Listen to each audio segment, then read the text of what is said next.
Hey everyone, today we're going to learn about piecewise functions and specifically how to write equations for piecewise functions.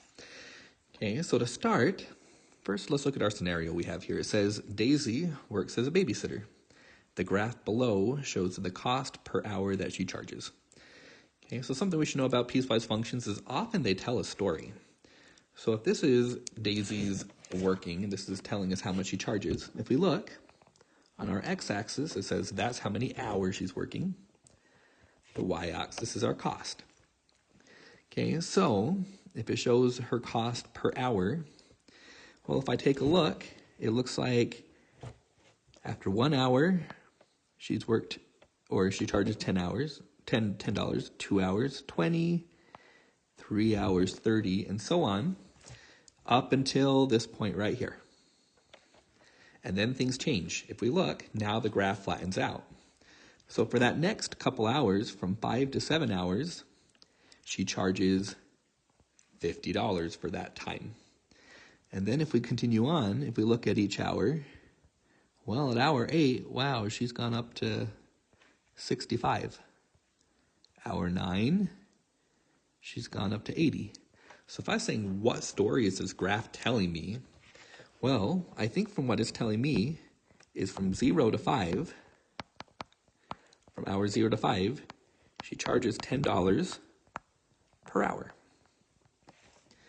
Okay, from hour 5 to 7, she charges $50. That doesn't change. Okay, and from 7 to forever, she charges an extra $15 per hour. So that's kind of the story of the graph. It's not one consistent charge per the whole time. We've got 3 kind of segments. We've got a first segment where she charges $10 per hour, a second segment where she just charges $50, and a third segment where she charges an extra $15 per hour. Well, when we write a piecewise equation, we need to take into account each of these segments, not just one big long segment like we've done in the past where it's just been just one plain line and we could just write one equation. We're going to have to write an equation for each segment of our graph. Okay, so let's look at kind of what a piecewise function actually looks like. In a piecewise equation, what they're going to have is, first off, they're going to have some equation pieces. So I might have a first equation piece, and a second equation piece, and a third equation piece, or so on for how many equations I have. So I'll write my equation for each piece, and then we're going to have what we call a domain piece. And again, our domain, if we think back in time, domain is at what x value did my graph start, what x value did my graph stop. Okay, so I need to know where my graph started, where it stopped on the x each time. Okay, often you'll see them put a little brace around our equations and say fx equals or y equals, just to say these are all together to make our graph. And then it has our graph broken into segments. So what we're going to do is we're going to look at our babysitting example, and we're going to write the equations for our and domain for our babysitting examples. Okay, so let's take a look here. We have 3 different segments. So I have an equation starting here and ending here. I have an equation starting and ending here, and I have an equation starting and then not ending. So if I was going to write the domain for each of my sections, I'm going to start there. My first equation, so my equation 1 here, is started when x was at 0, and it ended when x was at 5. So we have 2 different ways we can write our domain. We can write it with brackets and say my domain is from 0 to 5, or we can write it with inequalities. So I could say 0 is less than or equal to x, which is less than or equal to 5. Either one of those is totally valid. Okay, so that's my first equation. That's my domain. My second equation, again, is what x did my graph start on, what x did my graph end on. So for my equation 2, my graph started when x was at 5, ended when x was at 7.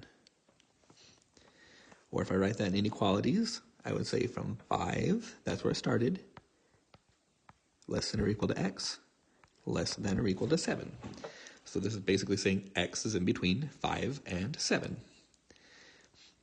And then for my third equation, my last one here, the domain,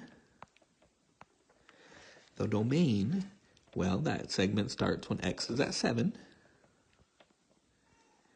and it ends, well, it doesn't end, it just goes going forever and ever and ever. So I would say until infinity. And as a reminder, open circles and infinities get parentheses. Okay, so if I was going to write this as my inequalities, I would say 7, because that's where I started. And then I would just say, well, I could say is less than or equal to x, which is less than infinity. Okay, but generally we would just say, well, from any x bigger than 7. So I would just say from x is bigger than or equal to 7. That includes everything bigger, so I don't have to say up to infinity, just everything bigger than 7. So that's our domains. So this is our domain section. But we also need the equation part. So to write an equation, as a reminder, our equations are going to be in the form of y equals our slope, and we could do and a y-intercept, which works, or we can do in point slope, which we've learned, which is to do x minus the x point plus the y point. Okay, so let's take a look. Let's start with our first equation. So we're going to do equation 1. And I need a slope. So I'm going to say from 0 to 1, I went up 10. Whoops. And then I went up 10 again, and then I went up 10 again. So my slope is 10. So I'm going to have a y equals 10, and then I need a point. And it doesn't matter what point I choose on here. I'm just going to choose this point right here at 110. So I can do x minus my x value plus my y value. There's my equation. And then to finish it off, I'm just going to tack on my domain. My domain was from 0 to 5. Okay, then I'll go to my second equation. My second equation, I'm going to find the slope. Well, my slope is not going up at all. The graph is flat. So I'm going to say y equals 0. There's my slope. And I'm going to pick a point. So I'm going to pick the point 6, 50. So I'll say x minus 6 plus 50. And throw on my domain 5 to 7. And then my third equation is going to be, well, let's find my slope. It looks like I'm going up 15 over 1, up 15 over 1. So my slope will be 15. So 15, and then I need a point. So I'm just going to pick the point at 750. So I'm going to say x minus 7 plus 50.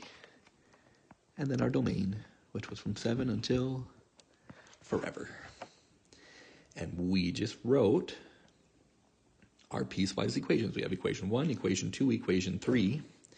When they actually write it into our piecewise form, they'll write it like this. So instead of just writing it as 3 separate equations, they'll just do a big y equals and say all 3 of these equations go together. Okay, but for our intents and purposes to help us out, we'll just write equation 1, equation 2, and equation 3 there, and then we can brace it all together. Okay, I hope that's helpful. Our next video will focus on examples of writing piecewise equations on more than just one scenario. Okay, thank you guys for working hard.